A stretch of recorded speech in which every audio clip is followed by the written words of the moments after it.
नमस्ते. नमस्ते. सध्या जिल्हा परिषदेचं वारं वाहू लागलंय आणि कोळकी जिल्हा परिषद गट हा फलटण तालुक्यातील एक नामांकित गट आहे. काय सांगाल, कोळकी जिल्हा परिषद गटामधील भावी जिल्हा परिषद सदस्य कसा असावा?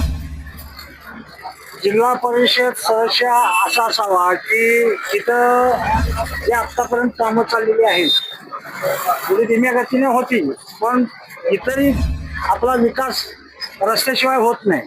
तर रस्त्याची कामे अशा पद्धतीने इथं चाललेली आहेत की नाळे वस्ती असू द्या, तुमची क्षीरसागर वस्ती असू द्या, हा ग्रामपंचायतचा मेन रोड हा 3 कोटीचा मंजूर झालेला आहे. कोणाच्या माध्यमातून चालल्या ती कामं? ते भाजपच्या माध्यमातून चाललेत असं दिसतंय आम्हाला.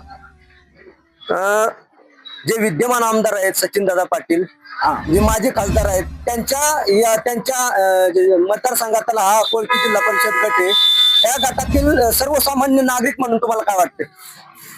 मला आता सध्या जी कामं जी विकासाची चालू आहेत त्या दृष्टीनं असं वाटतंय की भाजपचा इथं जिल्हा परिषद सदस्य यावा, कारण त्या दृष्टीनं कामं पुढे चालणार आहेत. आणि कामं आता या ठिकाणी माझ्या मते भाजपच्याच माध्यमातून ज्येष्ठांसाठी आम्हाला इथं विरंगुळा केंद्र उभा केलेलं आहे. मुलांसाठी, उच्च शिक्षित मुलांसाठी UPC MPCच्या अभ्यासासाठी इथं अभ्यासिका निर्माण केलेली आहे. या सर्व विकासाची कामं इथं दिसत आहेत, त्या दृष्टीनं आम्हाला भाजपचा कल दिसतो या ठिकाणी. आता सध्या कोळकी गट हा जिल्हा परिषद सर्वसाधारण आहे. कशा प्रकारे या ठिकाणी भाजपच्या कार्यकर्त्यांच्या वतीने असू द्या किंवा विरोधी गटाच्या वतीने असू द्या, काय व्हिजन घेऊन जिल्हा परिषद सदस्यांनी काम करावे, काय सांगाल? सर्वसमावेश असा लोकांचा कायच आहे की सर्वांना घेऊन या ठिकाणी कोळकी गावचा जिल्हा परिषद गटाचा विकास होणं गरजेचं आहे.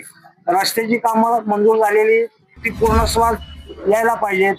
MIDC मंजूर झाली म्हणतात, ती मंजूर होऊन युवकांच्या हाताला काम मिळालं पाहिजे. ह्या दृष्टीनं जिल्हा परिषद सदस्याचं काम व्हावं, त्या दृष्टीनं प्रयत्न झाले तर आम्हा सर्व या ठिकाणच्या कोळकी गटातील लोकांना त्याचा फायदा मिळू शकतो, लोकांना काम मिळू शकतो, महिलांनाही रोजगार उपलब्ध होऊ शकतो.